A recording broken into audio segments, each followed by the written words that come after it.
Do you want to lose weight but struggle to stay committed to a meal plan because you constantly feel hungry? Does food provide you comfort when you are bored, angry, lonely, or sad? If so, you are in the right place. My name is Kristen Jones, and I'm a life coach specializing in emotional eating and weight loss, and I'm also a lifelong emotional eater. I want to provide you with information, motivation, and support so you too can learn to manage your issues with food and develop a healthy relationship with yourself. Welcome to the Breakthrough Emotional Eating Podcast.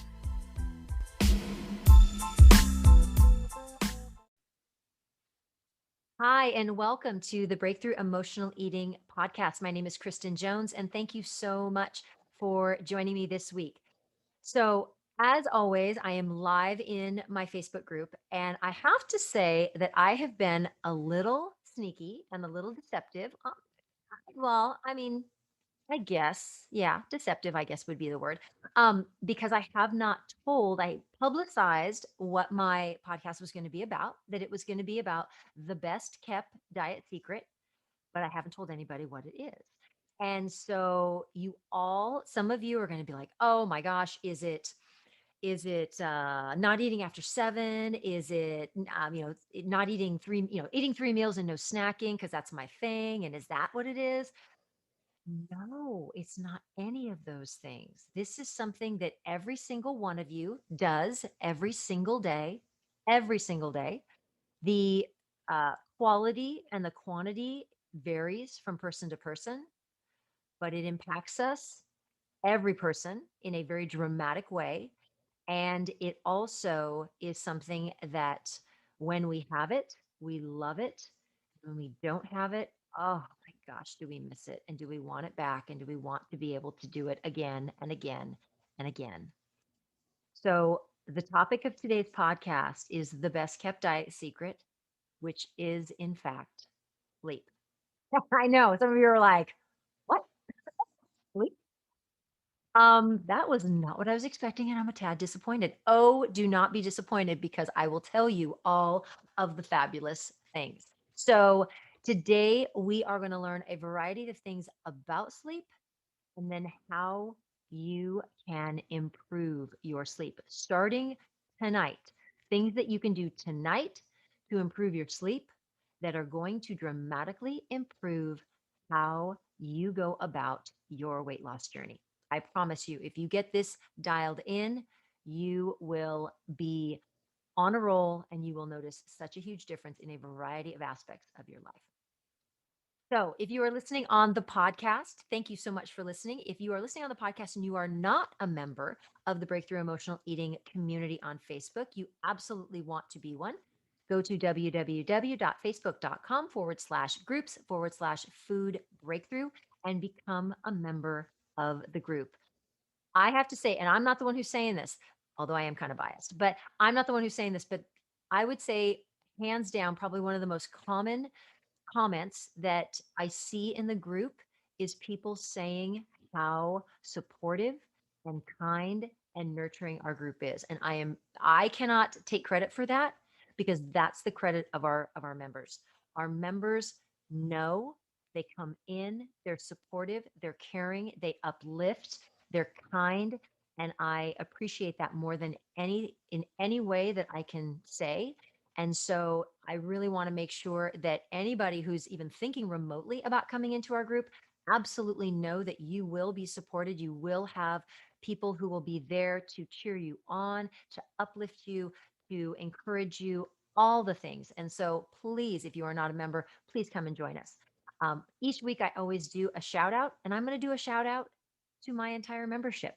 So, my entire membership, every member of the Breakthrough Emotional Eating community, so valuable to me. Thank you so much for all you've done, all you've brought into my life, and all you've brought to each other's lives, and how much you have supported each other and supported yourselves through a variety of things that many people are facing, whether they have to do with emotional eating, whether they have to do with needing to lose weight, whether they have to do with just life in general and getting through things. I could not be any prouder to be the founder of this group as well as a member of the group, and to see the absolute amazing kindness and just compassion that people have for each other. So thank you so much. Every member of my group, I am so appreciative of you and everything that you do. So thank you, and keep doing what you're doing. And we are all going to continue to move forward and continue to grow and be our best versions of ourselves. So again, thank you so much for that. So on to our topic. So sleep, glorious sleep. I'm going to start by telling you that sleep is not my friend. I have struggled with my sleep for probably the last 15 years. I started my sleep my sleep burn crash and burn started. I was a resource specialist. I have a master's degree in special education, and I was a resource specialist. I was the department head. I was the chairman of my department at the middle school where I worked, and I had a very demanding schedule of meetings. Anybody who knows anything about special education, it is highly, it's very legally bound. It's has a lot of times you have lawyers involved, a lot of legal documents, a lot of things that you just can't go, oh, well, I didn't fill that form out. No, you have to do it. And so there were a lot of timelines. There were a lot of things. There was a lot of pressure in that job. And what started happening was over over the course of probably 6 months to a year, it was during a school year, I was having more and more difficulties staying asleep throughout the night because of my mind consistently going and just being coiled up in the stress of my job. And I started I always like to go to the gym before work, and so I started getting up earlier and earlier because I wanted to get to work earlier. So I was going to the gym, and I was getting to the gym by 4 o'clock every morning. That meant I was waking up at 3:30 every morning, getting to the gym by 4, being home by 5, 5:15, getting ready, being at work by 6:15, 6:30. My work didn't start, my school day didn't start till 8:15, but I had that much work that I had to focus in on and get done. And so what happened was my sleep over time, my body got used to waking up earlier and earlier and earlier. And so I have a very difficult time. I can go to sleep with the best of them, but I have a very difficult time staying asleep. So if you are a person who struggles with sleep, I would love in the comments for you to let me know. Do you fall asleep quickly? So is your issue you can't fall asleep? That's nothing. Is your issue you can't fall asleep, or is your issue you can't stay asleep? So in the comments, can't fall asleep or can't stay asleep. Those are the two options. So write down which one, give me a comment on which one applies to you. Mine was can't stay asleep. I could fall asleep easily anytime, but staying asleep was very, very challenging. And so that's something I've worked on and I've been working on for a long time. And it's gotten considerably better. There are still times I have, really bad nights of sleep, but they're much fewer and far between. And so I know the value of sleep. I know how important it is. But more importantly, I know how important it is to our emotional eating as well as our weight loss. So that's what I want to talk about today. So, why sleep is important.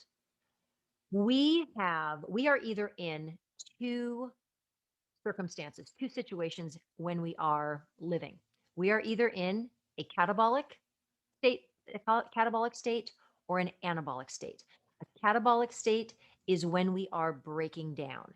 And breaking down is essentially when we are awake. When we are up, we're moving, we're walking, we're doing all of our things. We are just up in movement. We are breaking down our bodies. Just standing upright breaks down our bodies. It's work for our bodies and our joints and our bones and all of those things. And so we are in that catabolic state most of the time when we're awake. When we go to sleep, we go into the anabolic, and the anabolic is the recovery. That is the rejuvenation. That is the renewing of cells. That is where our bodies get to rest and get to become reinvigorated. And then we get to move throughout our day. And then next day we wake up and we're ready to hit the road again. When you're not getting the adequate rest and rejuvenation and revitalization of your cells, you're going to wake up and you're still going to be in that breakdown stage because your body has not gotten a chance to work and renew and repair itself. And so we have to really look at it from a very cellular level that our bodies are constantly being broken down. And so we have to give it a chance. We have to give it that opportunity where it's going to rebuild itself. And that's what we do during sleep. And that's why sleep is so important. Um, the problem, if you don't get sleep, there are many problems that happen when you don't get sleep. But what I want to directly address today is the issue of how that impacts your ability to lose weight. And it is multifolded. Like there are many ways that sleep deprivation impacts our ability to be able to manage our emotional eating as well as lose weight. So, first, I'm going to address the emotional eating piece. When you have had even one night. So let's just take it one night of bad sleep. You wake up in the morning because your body has not received all of its rest and it hasn't been able to, again, repair itself. Your body wakes up in a stressed state. Your body recognizes as, uh-oh, we are not going to function. We're not functioning at our highest level. And so your body recognizes that stress. Sleep deprivation causes stress on your body. Your body recognizes that, your brain recognizes it, and it immediately goes into fight or flight because it doesn't know if that stress that your lack of sleep is causing in your body, it doesn't know that it's caused by a lack of sleep. It could possibly think, well, she's either not sleeping or maybe she's being chased by a tiger and that's why she's under stress. Your body doesn't know, but all it knows is its reaction. And its reaction is to put you into that fight or flight situation. When we go into fight or flight and we're in that survival mode, your body will do a couple of things. The first thing it'll do is it will produce cortisol. And when it produces cortisol, because of the stress, your blood sugar is going to go up. You're going to pump insulin in to your bloodstream to bring your blood pressure, your blood sugar down. And then it's going to need to go back up again because then you're going to come down. You're going to be tired. Then it needs to go back up again. So what do? You eat something. You eat something that's going to bring it up. And then it's going to come down again. And then you're going to eat something. And so you get on this roller coaster all day long. Think about the last time you had a poor night's sleep. Most likely you woke up and you were hungry and you were probably craving something sweet or something fatty. And that is our body's reaction to that stress and that sleep deprivation. Your body knows it hasn't gotten enough rest, but it knows it needs energy because it knows it has to continue to function. And so, what does it do? It is very smart, it is brilliant. And your body says, what's the quickest and easiest way for us to get that energy that we need? Oh, yeah, that's right. A donut. That would be fabulous because that hits both sugar and fat. Woohoo! Double whammy right there. That then gives us that energy that we need, but it's very short lived. And it's not going to serve you when it comes to your weight loss journey. So that's really where we come down to it. And so that's just one night. But what if this is happening 5 nights a week, or it's 3 weeks in a row, or it's 6 months? Think about what that's doing to your body and what it's doing to your hormonal response to that lack of sleep. Where you think, oh, it's just one night. And when one night turns into 30 days, then we have a problem. So we really have to look at that. There's another piece that goes along with that as well. And that is that your body will, again, your body will crave that, crave something to keep it, elevated. And your body really needs, again, it always needs that rest. And so what's going to happen is you're going to need that rest, and that rest is going to happen at times that you don't necessarily want it to happen, like sitting in the middle of a meeting or being on a Zoom call or being in the middle of a conversation with someone. And all of a sudden you're like, oh, I'm so tired. I need to close my eyes. Not necessarily socially acceptable. So we always want to make sure that we remember that we've got to make sure that we are safe. We are putting ourselves in the best possible position. Again, sleep is about survival. The other piece, when your body gets under stress and your body senses that something is not working the way it should be working, all fat burning stops, totally stops. Fat burning stops, as well as your ability to um, be able to make good decisions. I mean, again, making good decisions because of a lack of sleep, fat burning, all of those things come into play when we are sleep deprived. You you have to make sure that sleep is a priority because, again, the body recognizes as any change as meaning you are unsafe, is all worried about your survival. And when we were cavemen, we didn't know when we were going to get our next meal. So the bodies of a caveman would shut down. You're not going to get lean as a caveman. You're going to hold on as long as you can to any of those fat cells because you don't know if you're not going to eat for 3 days. That's what our bodies still do. When our body senses that we are not taking care of ourselves, we are not getting that rest and that rejuvenation that we need, your body shuts down anything that is going to put you in any sort of health risk. And your body and your brain evolutionarily recognizes we've got to have food. We got to have food on us. We got to have those fat cells on us. It is not going to let those things go, regardless of how much you want it, because again, it's recognizing that your body's in stress. So again, sleep, super, super important. So, what do we do? That's the other issue. What do we do about that? How do we make that? How do we make that a reality? How do we make that those changes happen where we are then able to get ourselves to the place where we can get a good night's sleep and we can start working on what we call our sleep hygiene. So, there are a number of things. Sleep hygiene or a sleep routine is the most important thing that you can do. And so you can start tonight. So here it is. It is right now we're doing this podcast and it is 10 minutes to 4 on Wednesday. And that means that it's 10 minutes to 7 on the East Coast. And so anyone who's listening to this tonight, if you're listening to this live, tonight is the night you can start doing this. So you need to start thinking about how do you develop a sleep routine before you go to bed that not only will help with your emotional eating, because we all know many of us have issues with eating at night. This is going to actually give you something to do to keep yourself focused, to get yourself to sleep, to get yourself in the best possible position to sleep well and help with your weight loss and then help with that emotional eating. So there are a number of things that you can do. The most important thing when it comes to setting up a sleep routine is picking just a few things that you can commit to, that you can say, yes, I am going to do this. These are things that I enjoy and I want to do, and I'm going to commit to doing them. And you have to follow through. Don't set yourself up for failure. You don't need that. You have to set yourself up to be successful. So, what are some possibilities? So, I'm going to give you 8 things to do. You're not doing all 8 of them. Okay. Sorry, overachievers. Don't do that. Do not try to do all 8 of them. Pick like 3. Okay. Just 3.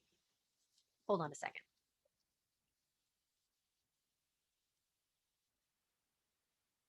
I'm back. Okay. Sorry, we had a little noise interruption there. All right. So, one, if you are a person, you don't have, I mean, I know some people do this, they absolutely love it. Showering or bathing at night. Remember how when you had little kids, so for all of you who are listening, you had little kids, you had that nighttime routine with your kids, and your kids knew after dinner, we get dirty at dinner. After dinner is bath time. We get bath time, we get into jammies, we read a story, we go to bed. We do that with kids. We need to do that as an adult. So, showering, bathing, great way. Calming yourself down, putting yourself into that hot water and relaxing. It just gives you that sense of relaxation. Awesome. One thing you can do. Second thing you can do is drinking some tea, chamomile tea, sleepy time tea. Celestial Seasonings has a great type of tea, sleepy time. Always a good idea to do that as well. So any sort of tea, many people are talking about drinking tea at night as a way of curbing any sort of nighttime eating that they want to do. That's perfect. Probably the most important and the most difficult one of these to do, but I have to tell you, this is so important and it's something that's changed my life. You have to turn your electronics off 30 to 60 minutes before you want to go to bed. 30 to 60 minutes. There are blue lights that are in all electronics, and those blue lights activate a part of your brain. They go through your optical nerve, and they activate a part of your brain that makes your brain think that it's daytime. And so it's really important to you can put blue light blockers on your electronics. I have them on all my electronics. I still make the decision. I do not watch television. I don't have television in my house anymore because it's been such a problem that I just don't watch TV at night. And if I'm on my computer, I always have everything dimmed down so I don't take that light in. So 30 to 60 minutes, no electronics. Allow your brain to calm down. Watching all these crazy shows and then trying to go in and go to bed, that's going to be really, really difficult. Um, Reading. Oh my God, reading and reading from a book. Can you imagine? Okay, let's try and do that. Read from a book. Try to pull yourself off of your electronic device. Read from a book. I know for me, whenever I read, I seriously get through like a page and a half, and then I'm like, totally, totally done, totally done. So reading, and really learn to enjoy that, and take that as that peacefulness. Gratitude at night. I always recommend gratitude in the morning, but you can do gratitude at night too. It really puts you in a place of being very peaceful and appreciative of the life that you have. And that's a really helpful thing in the evening too. So gratitude, meditation. There are also a number of yoga poses that are very much geared towards relaxation and are very much recommended at night before going to bed. Child's pose is one of them. Pigeon pose is another. Very, very helpful in relaxing and calming your system and to just be able to mellow yourself out and then climb into bed. So a lot you can Google yoga poses for sleep. Plenty of them. Okay, so do that as well. And the last one, and this is the one that everyone should be doing for a variety of reasons. The last one is brushing your teeth. That is a great way to signal to your mind that it is time to calm down, time to go to bed. So, again, a number of these you can pick two, you can pick five, you can pick, don't pick all of them, but just pick a few that you know you can commit to, that you can really like decide like this is what I'm going to do. This is how I'm going to work on my sleep. Because again, sleep is so undervalued, but it is so, so important when it comes to addressing your emotional eating. Because again, also you think about it, who has emotional stability when they are sleep deprived? Like when you haven't gotten a good night's sleep, I don't know of anybody who's like, yeah, I'm super happy. This is great. I feel awesome. Nobody feels that way. We need, because, and again, we don't feel good. We don't make good decisions. So it's really important that you make sure that you put yourself in the best possible position to make the best possible decisions for yourself. So that is my spiel on sleep. So again, I can't tell you how important it is on any of these journeys. It is absolutely vital that we really dial our sleep in. I am a work in progress. I hope you're a work in progress, or maybe you've mastered this and you can share some of your secrets. Please go ahead and share them in the group, share them in the comments. But just know that this is so, so very important. And it's just something that so many people undervalue. And we have to really put it as a very, very important thing for each of us to do, not only for our weight loss, not only for our emotional eating, but just for our mental health in general and our overall health as a person. So again, please take all of these tips, please apply them to what you need them to be, and get yourself that sleep hygiene routine if you don't have it already. Again, thank you so much for joining me this week. If you're not a member of the group, www.facebook.com/groups/food breakthrough. Come and join us. Thank you, everyone in the group. Appreciate you being here. And I will see you all next week on our Mindset Monday in the podcast. I'll see you next week as well. Okay. Take care, everyone.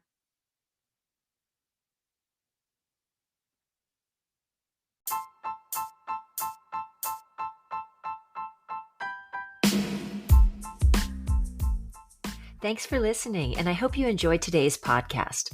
For more information on emotional eating and losing weight, please go to www.facebook.com/groups/food breakthrough and join the Breakthrough Emotional Eating community. I hope to see you soon.